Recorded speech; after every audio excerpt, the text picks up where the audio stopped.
Salam sejahtera bagi kita semua. Ibadah minggu ini dipimpin oleh Bapak Rindolo Sumaryo MDiv. Mari kita bersaat teduh sejenak.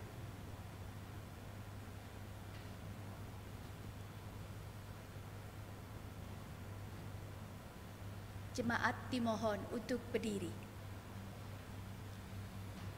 Aku hendak mengagungkan Engkau ya Allahku, ya Raja, dan aku hendak memuji nama-Mu untuk seterusnya dan selamanya. Setiap hari aku hendak memuji Engkau dan hendak memuliakan nama-Mu untuk seterusnya dan selamanya. Besarlah Tuhan dan sangat terpuji, dan kebesarannya tidak terduga.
Kebaktian minggu ini berlangsung dengan pengakuan bahwa pertolongan kita adalah di dalam nama Tuhan, pencipta langit dan bumi, yang kasih setianya kekal selama-lamanya.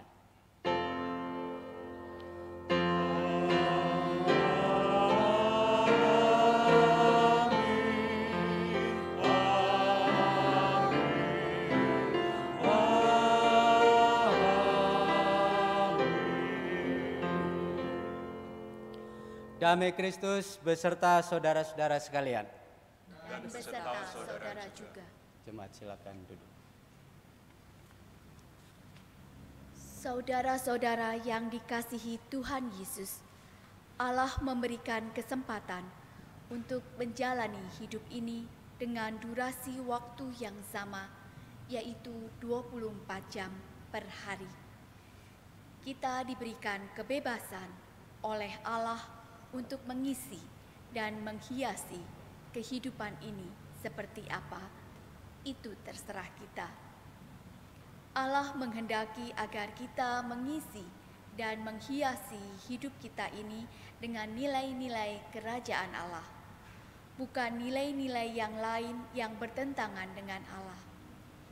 Firman Tuhan hari ini dengan tema Lalang di Tengah Gandum mendorong dan menantang kita untuk memilih dan mengisi kehidupan dengan nilai-nilai kerajaan Allah, yaitu kasih dan pengampunan, seperti Allah adalah pengasih dan pengampun.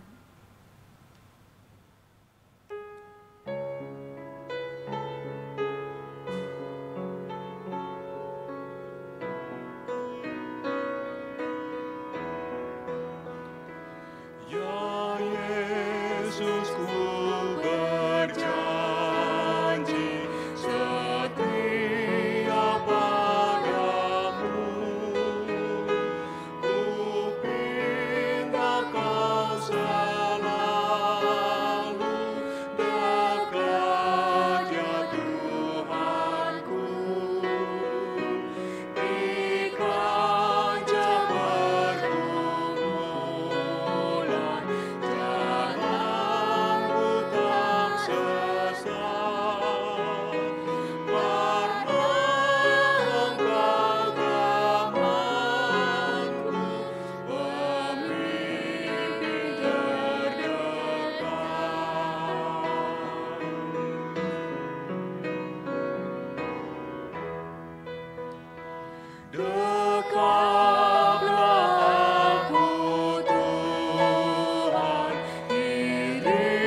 Saudara-saudara, dengan rendah hati kita mengakui segala dosa dan kesalahan kita kepada Allah Maha Pengampun. Jemaat dipersilakan berdoa secara pribadi.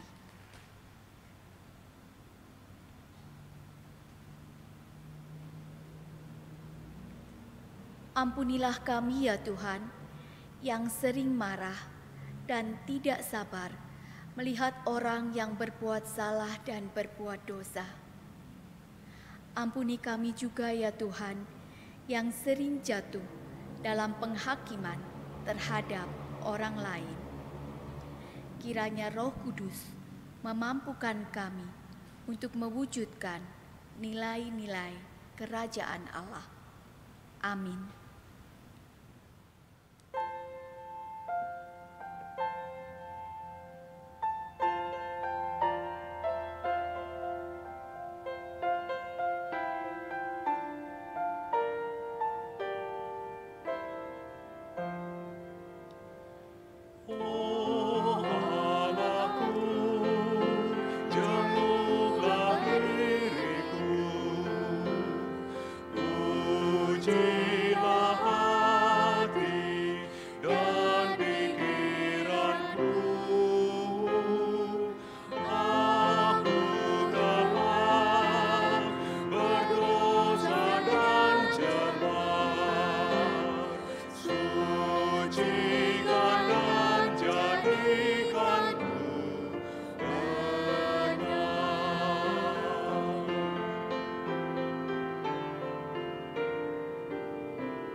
Jemaat dimohon untuk berdiri. Kini terimalah berita anugerah yang difirmankan Tuhan di dalam Yehezkiel 36 ayatnya yang ke-25 sampai 26. Aku akan mencurahkan kepadamu air jernih yang akan mentahirkan kamu dari segala kenajisanmu dan dari semua berhala-berhalamu. Aku akan mentahirkan kamu. Kamu akan kuberikan hati yang baru dan roh yang baru di dalam batinmu, dan aku akan menjauhkan dari tubuhmu hati yang keras, dan kuberikan kepadamu hati yang taat. Demikianlah berita anugerah dari Tuhan. Kepada Allah. Marilah kita menyatakan damai kita dengan saling mengucapkan salam damai.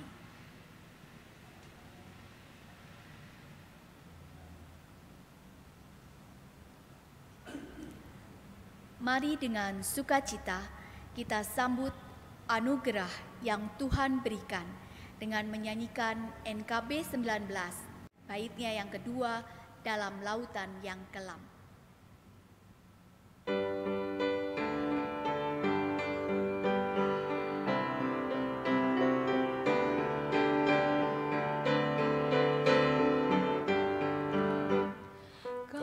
Kasih-Nya kudus benar, patut ku balaslah.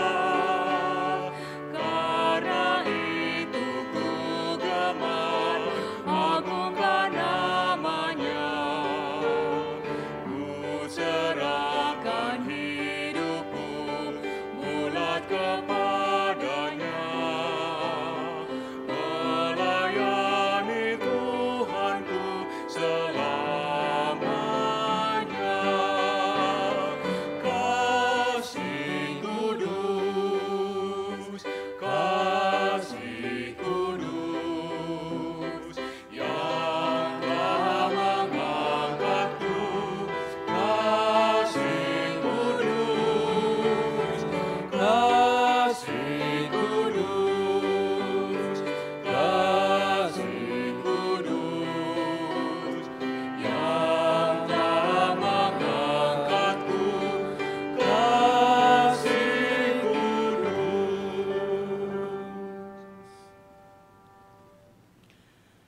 Baik Bapak Ibu dan saudara-saudara yang saya kasih dalam Tuhan Yesus Kristus, Mari kita tundukkan kepala, kita mohon pimpinan dan penyertaan Tuhan sebelum kita membaca bagian firman Tuhan dan kita merenungkan bersama-sama.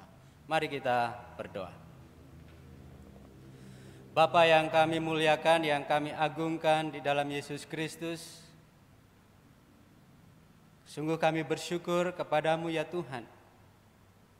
Engkau yang tidak henti-hentinya mencurahkan perhatian, kasih sayang kepada setiap kami, pribadi lepas pribadi, khususnya selama 1 minggu yang sudah kami lalui. Dan jika pada pagi hari ini kami boleh ada sebagaimana kami ada, untuk kami boleh datang kepada Tuhan, untuk sejenak mendengarkan bagian dari firman-Mu, kami yakin dan percaya bahwa semuanya itu oleh karena kemurahan-Mu.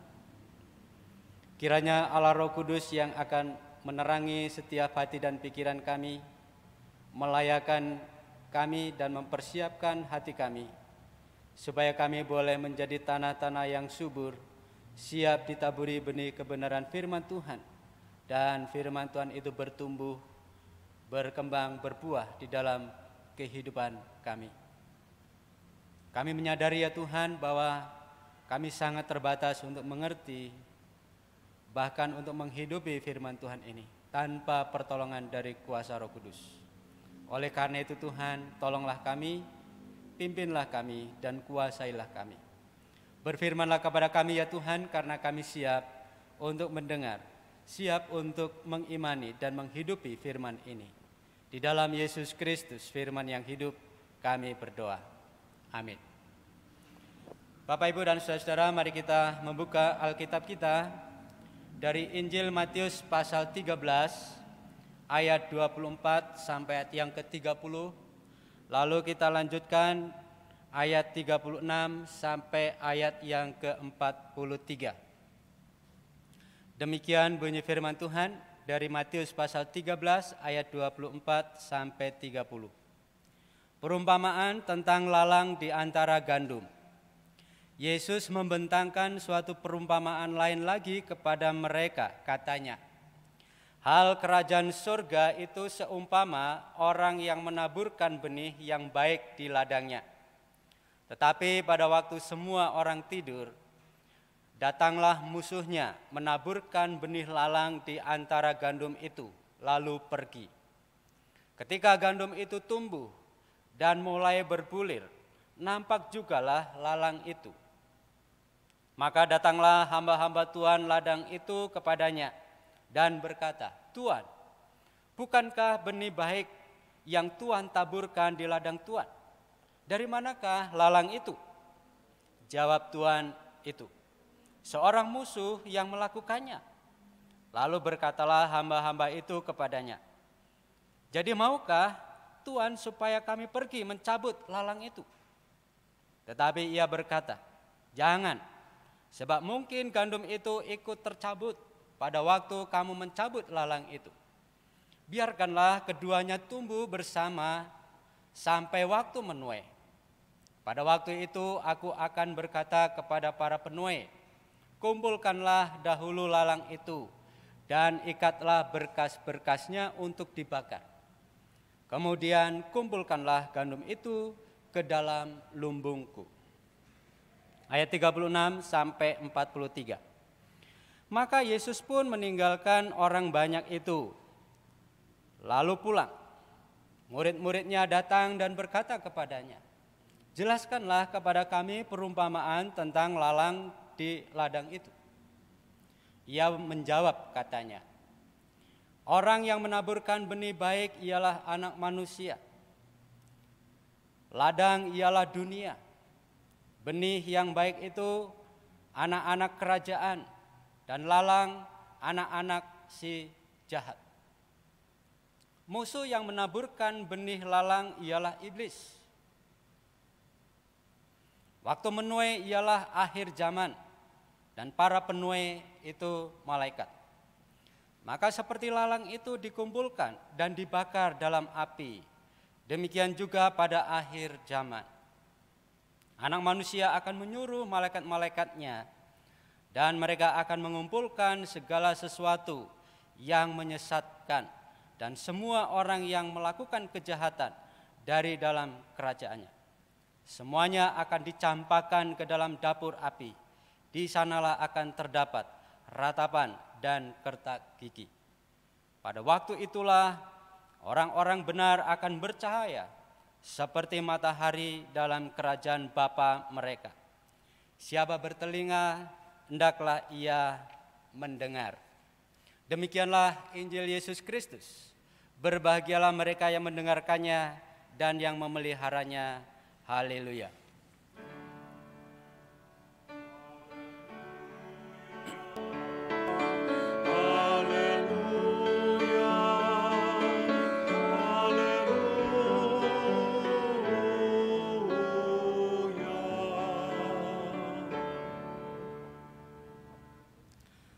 Baik Bapak Ibu dan saudara-saudara yang saya kasih dalam Tuhan Yesus Kristus, tema kita pada pagi hari ini untuk kita renungkan bersama-sama adalah lalang di tengah gandum. Lalang di tengah gandum. Sebenarnya kalau berbicara tentang perumpamaan, sangat mudah sekali untuk memahaminya. Bahkan nggak perlu pakai penafsiran yang rumit sekalipun. Sudah jelas artinya. Baik Bapak Ibu dan saudara, saya mengajar, pengalaman mengajar itu mulai dari tahun 96 sampai hari ini. Saya mengajar, saya juga mengajar di SMA dan juga mengajar di Maranatha. Sebagai seorang guru, paling suka sekali kalau murid-muridnya itu ketika saya mengajar, murid-muridnya itu baik-baik saja. Pinter-pinter gitu ya. Tapi paling menyebalkan kalau ada 1, 2, 3 murid yang bikin apa? Bikin rusuh aja di kelas. Jadi kelasnya jadi tidak kondusif. Kalau sudah keterlaluan biasanya seorang guru akan mengambil apa? Tindakan tegas. Yang paling mudah adalah suruh anak itu keluar. Jadi kalau anak ini sudah keluar, seolah-olah kelas itu sudah tenang. Itu biasa, reaksi kayak itu biasa. Naluri manusia memang begitu. Melihat sesuatu yang tidak baik, melihat sesuatu yang tidak nyaman, biasanya sudah bereskan saja, singkirkan saja, dan seterusnya. Bapak, Ibu, dan saudara-saudara, perumpamaan lalang di antara gandum ini bisa dikatakan juga mirip seperti apa yang kehidupan sehari-hari kita alami. Seperti apa yang saya ceritakan. Orang yang menaburkan benih di situ dijelaskan adalah anak manusia. Anak manusia berbicara tentang Yesus Kristus itu sendiri. Ladang adalah dunia atau komunitas atau masyarakat di mana kita tinggal. Benih yang baik adalah anak-anak kerajaan Allah, di mana benih yang baik nanti akan menghasilkan nilai-nilai dari kerajaan Allah itu. Sedangkan lalang adalah anak-anak kerajaan si jahat atau si iblis. Para pekerja atau hamba-hamba dalam konteks itu adalah orang-orang Farisi, para imam, orang-orang yang bergiat di dalam melaksanakan tugas di lingkungan keagamaan pada waktu itu. Atau para aktivis gereja kalau kita sebut saat ini. Musuh yang menaburkan benih adalah si iblis itu sendiri. Para penuai adalah para malaikat. Waktu menuai adalah akhir zaman. Itulah arti penjelasan yang dijelaskan oleh Yesus Kristus di dalam perumpamaan ini. Bapak, Ibu, dan saudara-saudara, mari kita perhatikan. Sebenarnya perumpamaan dalam teks ini mau mengajarkan apa kepada kita? Saya perhatikan di sini ada 3 hal untuk kita renungkan bersama-sama. Perumpamaan ini mengajarkan yang pertama, bahwa mereka, baik itu gandum, baik itu lalang, baik itu anak-anak kerajaan Allah maupun anak-anak si jahat, bersama-sama tinggal di dunia ini. Itu fakta, itu realita yang tidak bisa dipungkiri. Mereka bersama-sama tinggal bersama-sama, bahkan di lingkungan bersama. Tidak dibatasi oleh sekat apapun. Apakah itu sekat status sosial, wilayah, agama, atau bahkan keagamaan, dan seterusnya. Mereka tidak bisa mengklaim ini wilayah lingkungan agama A, ini wilayah lingkungan agama B, dan seterusnya dan seterusnya. Realita mereka adalah tinggal bersama-sama. Tinggal bersama-sama. Baik itu gandum, baik itu lalang, tinggal bersama-sama. Jadi yang harus diperhatikan adalah apa yang harus dilakukan oleh anak-anak Allah di tengah-tengah ladang, di tengah-tengah dunia yang sama. Gandum atau anak-anak kerajaan Allah mestinya harus tetap berjaga-jaga dan waspada. Tinggal di dunia yang penuh dengan cemar. Tinggal di dunia yang penuh dengan dosa dan kejahatan. Anak-anak kerajaan Allah harus waspada, berjaga-jaga, supaya tidak terkontaminasi oleh dunia ini. Lalu yang kedua, apa yang harus dilakukan oleh anak-anak kerajaan Allah? Atau bisa dikatakan dalam perumpamaan ini adalah gandum itu sendiri. Tunjukkanlah hidup dengan nilai-nilai kerajaan Allah. Di tengah-tengah dunia yang gelap seperti ini, di tengah-tengah dunia yang penuh dosa dan kecemaran ini, menuntut kualitas anak-anak kerajaan Allah untuk menunjukkan apa? Nilai-nilai kerajaan Allah. Nilai-nilai kerajaan Allah yang selalu Yesus Kristus ajarkan adalah kasih dan pengampunan. Lalu yang ketiga, apa yang harus dilakukan oleh anak-anak kerajaan Allah, anak-anak Tuhan? Terus bertumbuh dewasa di dalam iman. Bukan stagnan. Setelah melihat dunia ini dengan tipu muslihatnya begitu luar biasa, dengan kemegahannya, anak-anak Tuhan dituntut untuk terus bertumbuh dewasa. Bukan stagnan. Tidak mau bertumbuh. Jadi orang Kristen yang biasa-biasa. Lalu yang berikutnya, apa yang harus dilakukannya? Hidup selalu dipimpin oleh Roh Kudus. Hidup di dalam pembaharuan yang terus-menerus. Kalau gandum ini berubah menjadi lalang, kalau gandum ini memiliki sifat karakter seperti lalang, apa bedanya? Dan itulah yang dituntut di dalam perumpamaan itu. Itu bagian yang pertama. Bagian yang kedua, perumpamaan ini mau mengajarkan tidak boleh menghakimi apalagi menghukum. Para pekerja dalam perumpamaan ini, dalam konteks pada zaman Yesus, menjelaskan tentang orang Farisi, ahli-ahli Taurat, para imam, yang merasa dirinya paling dekat dengan Tuhan, yang merasa dirinya paling layak menghadap kepada Tuhan. Dengan otoritasnya, dengan rasa bangganya, mau mengatakan biarlah lalang itu kami cabut, lalu kami bakar. Ini sikap menghakimi, ini sikap mau menghukum. Tetapi dalam perumpamaan ini, Yesus mau mengatakan, bukan. Tuhan itu katakan, jangan kamu cabut. Bagian yang kedua ini mengingatkan peristiwa Yohanes pasal yang ke-8, ayat 1 sampai ayat yang ke-11. Dalam Yohanes pasal yang ke-8 ayat 1 sampai ayat yang ke-11 diceritakan tentang seorang perempuan yang kedapatan berzina. Lalu perempuan itu diseret-seret untuk dihukum rajam. Dan pada waktu itu Yesus ada. Orang-orang banyak menyeret perempuan itu. Lalu mereka berkata kepada Yesus, menurut hukum Taurat, orang ini harus dihukum rajam. Lalu Yesus katakan, siapa di antara kalian yang tidak berdosa? Dia yang pertama kali melempari batu itu. Kemudian Yesus menunduk dan satu demi satu pergi meninggalkan perempuan itu. Itu contoh fakta bahwa para pekerja, para hamba kecenderungannya seperti itu. Mau menghakimi, mau menghukum. Lalu di situ Yesus tampil sebagai seorang anak manusia yang menunjukkan sifat kasih Allah yang begitu luar biasa. Akhirnya Yesus katakan, aku pun tidak menghukum kau. Pergilah, jangan berbuat dosa lagi. Jangan-jangan kita lebih berdosa daripada mereka.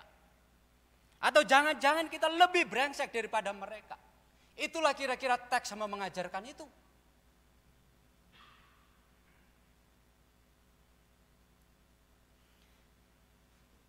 Kita harus mengasihi mereka tanpa batas. Kita harus mendoakan mereka tanpa jemu-jemu. Kita menasihati mereka dengan kasih, supaya akhirnya mereka diselamatkan. Itu bagian yang kedua. Bagian yang ketiga, perumpamaan ini mengajarkan tentang sifat Allah yang penuh dengan belas kasihan. Dan sekaligus Allah memberikan kesempatan. Kesempatan untuk berubah. Kesempatan untuk bertobat. Kesempatan untuk kembali kepada Allah. Memang betul pada zaman perjanjian lama, siapapun yang berbuat dosa pada saat itulah dihukum. Iya. Perjanjian lama berbicara tentang keadilan Allah. Iya. Tapi perjanjian baru, Allah yang diperkenalkan melalui Yesus Kristus adalah Allah yang penuh dengan anugerah. Allah yang penuh dengan kasih karunia. Artinya Allah memberikan kesempatan. Kesempatan untuk setiap orang itu berubah. Kesempatan setiap orang untuk bertobat. Makanya Tuhan itu katakan, jangan engkau cabut. Biarkan saja mereka bertumbuh bersama-sama. Nanti ada waktunya untuk dicabut. Kapan? Pada waktu akhir zaman. Pada waktu menuai datang. Tuhan memberikan kesempatan. Tetapi kesempatannya pun terbatas. Makanya kan ada beberapa waktu yang lalu lagu yang sangat terkenal itu adalah kesempatan, ya kan? Hidup ini adalah kesempatan, gitu kan? Nah itu. Jadi teks ini, perumpamaan ini berbicara tentang sifat Allah yang penuh dengan kasih, tetapi juga berbicara tentang kesempatan. Kasih karunia Allah, anugerah Allah memberikan kesempatan setiap orang untuk berubah, untuk bertobat, untuk kembali kepada Allah. Mazmur yang sangat terkenal, saya akan bacakan di dalam Mazmur 103 ayat 8 sampai ayat yang ke-12. Demikian bunyi firman Tuhan. Ini pengakuan seorang pemazmur terhadap Allah itu sendiri. Mazmur 103 ayat 8 sampai ayat yang ke-12. Demikian. Tuhan adalah penyayang dan pengasih, panjang sabar dan berlimpah kasih setia. Tidak selalu ia menuntut dan tidak untuk selama-lamanya ia mendendam. Tidak dilakukannya kepada kita setimpal dengan dosa kita, dan tidak dibalasnya kepada kita setimpal dengan kesalahan kita. Tetapi setinggi langit di atas bumi, demikian besarnya kasih setianya atas orang-orang yang takut akan Dia. Sejauh timur dari barat, demikian dijauhkannya daripada kita pelanggaran kita. Ini pengakuan seorang pemazmur, yaitu Daud. Bagaimana memahami cinta kasih Allah yang begitu luar biasa. Daud bukan sembarang hanya ngomong, tetapi dia mengalami itu sendiri. Bagaimana dia bisa diangkat oleh Allah, bagaimana oleh belas kasihan Allah Daud bisa dipulihkan. Itulah pengalaman Daud. Kasih Allah begitu luar biasa. Kesabaran Allah begitu luar biasa. Seringkali kita manusia mudah sakit mata, sakit hati, bahkan pikiran kita terganggu ketika melihat orang lain berbuat dosa. Kita marah, kita benci kepada mereka. Malah dengan mudahnya mulut kita mengatakan, Tuhan, cepatlah hukum mereka.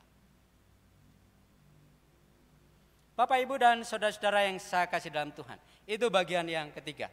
Sekarang kita akan melihat apa implikasinya bagi kita semua. Implikasinya atau penerapan yang bisa kita lakukan. Yang pertama adalah baik gandum dan lalang sama-sama diberi kesempatan untuk menjalani kehidupan. Terserah mau menjalani kehidupan ini, mengisi kehidupan ini dengan model apa. Mau diisi dengan apa. Mau seperti apa. Tetapi Tuhan berikan kesempatan yang sama. Diberikan hak yang sama. Diberikan kebebasan yang sama. Tetapi Tuhan mau supaya kita tetap menunjukkan nilai-nilai kerajaan Allah yang hidup di dalam kasih dan pengampunan. Lalu yang kedua, jangan kita terprovokasi oleh dunia ini, oleh permainan dunia ini, oleh tipu muslihat iblis. Contoh, mungkin kita sering melihat, bahkan mendengar, ada orang-orang yang hidupnya tidak benar, orang-orang yang hidupnya sembrono, orang-orang yang hidupnya tidak disiplin, tetapi kok sehat-sehat saja, kok baik-baik saja, bahkan usahanya lancar-lancar saja. Terprovokasi. Sementara kita dengan tekun, dengan setia, berdoa, berharap kepada Tuhan, kayak begini saja hidup kita. Mulai terprovokasi, mulai membanding-bandingkan. Atau sebaliknya, kita melihat, kita menyaksikan para aktivis pelayanan di gereja. Lalu kehidupannya tidak menjadi berkat, menjadi batu sandungan. Akhirnya kita kecewa, kita sakit hati, lalu mulai mundur. Itu artinya terprovokasi.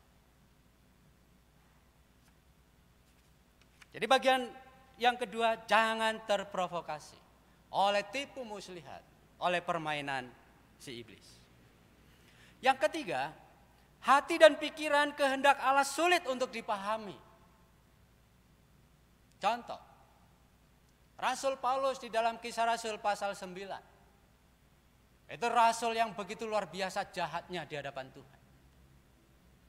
Enggak mungkinlah model kehidupan Rasul Paulus itu bisa bertobat. Sulit untuk kita mencerna jalan pikiran Allah. Tetapi ketika Paulus ini dalam perjalanan ke kota Damsyik, dalam rangka untuk membinasakan pengikut Tuhan pada waktu itu. Lalu Tuhan Yesus menampakkan diri kepada Saulus. Saulus, Saulus, mengapa engkau menganiaya aku? Dan terjadilah perubahan hidup. Peristiwa ini mau mengajarkan bahwa hati Allah, pikiran Allah, kehendak Allah sulit untuk kita mengerti. Orang yang model seperti Rasul Paulus kok bisa bertobat dan bisa dipakai oleh Tuhan begitu luar biasa. Menjadi seorang penginjil yang begitu luar biasa, yang karya-karyanya diimani sampai hari ini. Itulah Rasul Paulus. Itulah jalan Allah. Kok bisa?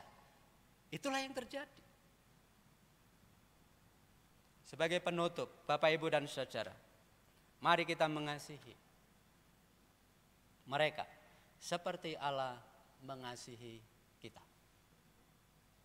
Kita tidak punya hak untuk menghakimi orang lain, apalagi mencabut.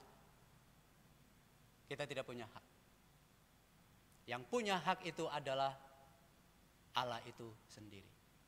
Tugas kita adalah mengasihi mereka, mendoakan mereka, merangkul mereka, tidak jemu-jemunya.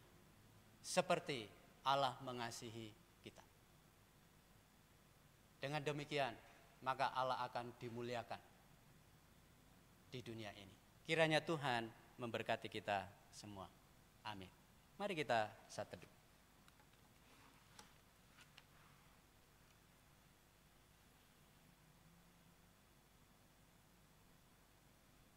Amin. Kita akan mendengarkan persembahan pujian dari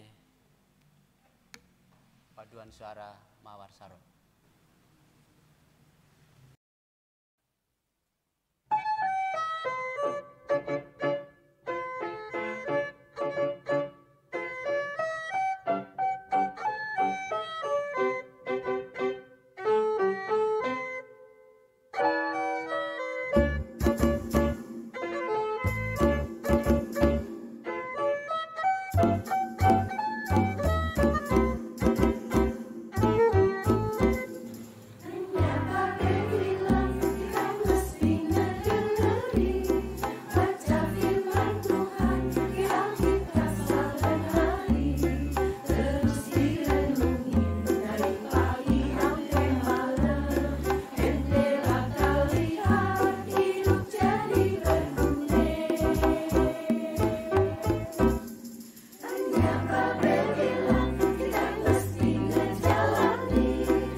Jemaat dimohon untuk berdiri. Marilah kita memperbaharui janji baptisan kita dengan mengakui iman percaya kita demikian. Aku percaya kepada Allah Bapa yang Maha Kuasa, Khalik langit dan bumi, dan kepada Yesus Kristus, Anaknya yang tunggal Tuhan kita, yang dikandung daripada Roh Kudus, lahir dari anak darah Maria, yang menderita sengsara di bawah pemerintahan Pontius Pilatus, disalibkan, mati dan dikuburkan, turun ke dalam kerajaan maut. Pada hari yang ketiga, bangkit pula dari antara orang mati, naik ke surga, duduk di sebelah kanan Allah, Bapa yang Maha Kuasa. Dan dari sana ia akan datang untuk menghakimi orang yang hidup dan yang mati. Aku percaya kepada Roh Kudus, gereja yang kudus dan am, persekutuan orang kudus, pengampunan dosa, kebangkitan orang mati, dan hidup yang kekal. Amin. Jemaat dimohon untuk duduk kembali. Majelis jemaat mengucapkan selamat ulang tahun bagi anggota jemaat dan simpatisan yang berulang tahun pada tanggal 13 sampai dengan 19 Juli.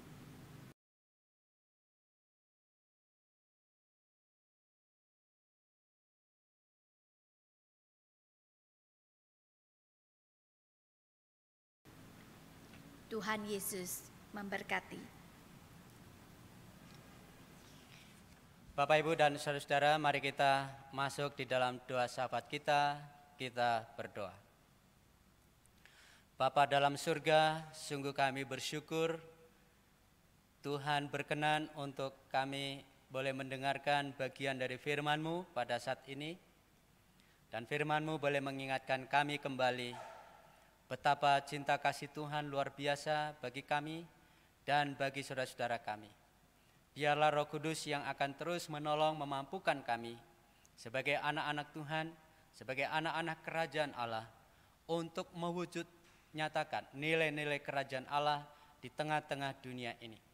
Supaya melalui kehidupan kami yang mencerminkan nilai-nilai kerajaan Allah itu, dunia ini diterangi dan mereka boleh memperoleh keselamatan di dalam Yesus Kristus. Bapa, pada saat ini kami mau bersama-sama mau bersyukur, berterima kasih atas pimpinan dan penyertaan Tuhan yang begitu luar biasa bagi saudara-saudara kami yang berulang tahun dari tanggal 13 sampai tanggal 19 Juli ini. Kami yakin dan percaya jika mereka dapat menjalani kehidupan selama satu tahun ini, semuanya oleh karena kemurahan-Mu. Dalam suka, dalam duka, dalam kesulitan, dalam pergumulan, dalam situasi kondisi apapun, Tuhan tidak pernah meninggalkan mereka. Sehingga sampai hari ini pun mereka boleh menjalani kehidupan itu semata-mata oleh karena Tuhan. Kami berdoa untuk hari-hari mendatang, kiranya Tuhan yang akan menolong, memberkati, mendampingi perjalanan hidup mereka.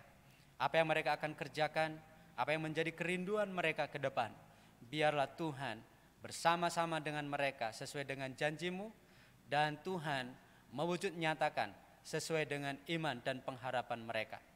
Bapa, kami serahkan perjalanan hidup mereka ke dalam tangan Tuhan. Bapa, pada saat ini kami mau berdoa ya Tuhan, bagi saudara-saudara kami jemaat Tuhan yang menghadapi sakit penyakit kelemahan tubuh dimanapun mereka berada saat ini. Apakah mereka saat ini dirawat di rumah sakit ataukah dirawat di rumah? Kami berdoa kiranya Tuhan yang menjadi sumber kekuatan mereka, Tuhan yang menjadi pengharapan mereka, dan Tuhan memulihkan dan menyehatkan mereka kembali. Kami berdoa ya Tuhan bagi jemaat-Mu dalam pergumulan menjalani kehidupan ini yang penuh dengan kesulitan, ketidakpastian. Karena kami tidak tahu kapan COVID-19 ini akan berakhir. Dan kami mau serahkan semuanya ke dalam tangan-Mu. Tuhan yang berdaulat atas hidup kami, Tuhan yang berkuasa untuk memelihara perjalanan kehidupan kami pribadi lepas pribadi dan seluruh anggota jemaat dimanapun berada.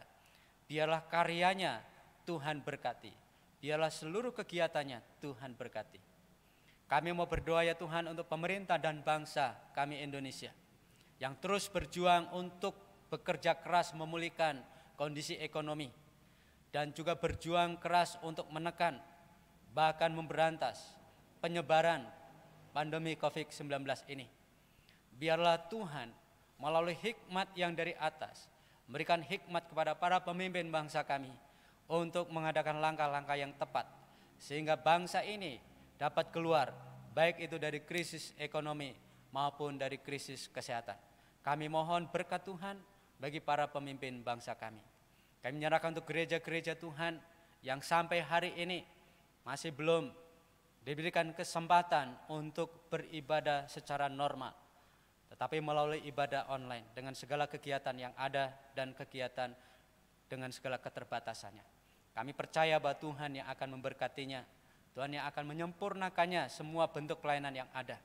Dan kami percaya dengan waktu Tuhan, kami akan kembali sebagaimana mestinya dalam ibadah secara normal. Kami serahkan pelayanan gereja-Mu dimanapun berada, Tuhan berkati. Terima kasih ya Tuhan, inilah doa syafaat kami. Di dalam nama Tuhan Yesus Kristus, Kami bersyukur dan kami berdoa. Amin. Marilah kita menyatakan syukur kita pada Tuhan dengan mengingat firman-Nya di dalam Roma 12 ayat 1. Karena itu saudara-saudara, demi kemurahan Allah, aku menasihatkan kamu supaya kamu mempersembahkan tubuhmu sebagai persembahan yang hidup, yang kudus, dan yang berkenan kepada Allah. Itu adalah ibadahmu yang sejati. Seraya kita memberikan persembahan, kita akan menyanyikan Sekarang Bersyukur.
Dimohon untuk berdiri.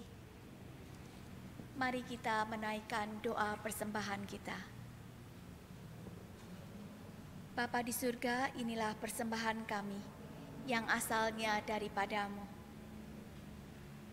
Bapa, terima kasih untuk hidup kami, untuk penyertaan-Mu di dalam setiap aspek kehidupan kami. Inilah ungkapan syukur kami, Bapa. Biarlah ungkapan syukur kami ini boleh berkenan di hadapan-Mu. Berkatilah tangan-tangan yang akan menggunakan persembahan kami ini, agar semua yang sudah diprogramkan boleh berjalan dengan baik dan terutama berkenan kepadamu. Ke dalam tangan kasih-Mu Bapa, kami persembahkan persembahan kami. Amin.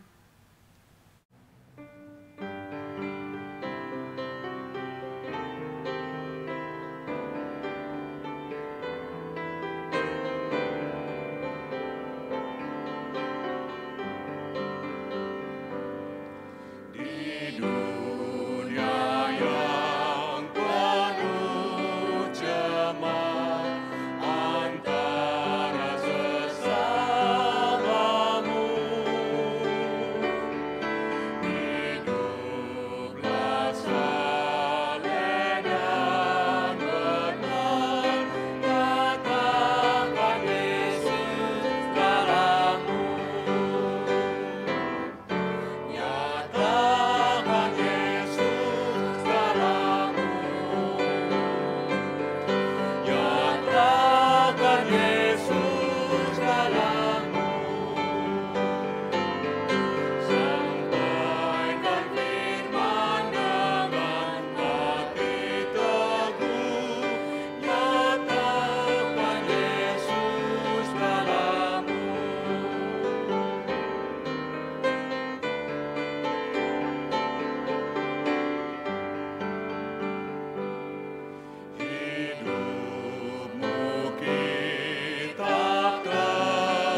Bapak, Ibu, dan saudara-saudara yang saya kasih dalam Tuhan Yesus Kristus, arahkanlah hatimu kepada Tuhan. Kami mengarahkan hati kami kepada Tuhan. Jadilah saksi Kristus. Syukur kepada Allah, Terpujilah Tuhan. kini dan selamanya. Terimalah berkat dari Tuhan. Kiranya kasih karunia dari Allah Bapa, sumber dari segala berkat, kasih dari Yesus Kristus, pertolongan dan bimbingan dari Allah Roh Kudus, menyertai kita sekalian, dari saat ini sampai selama-lamanya. Amin.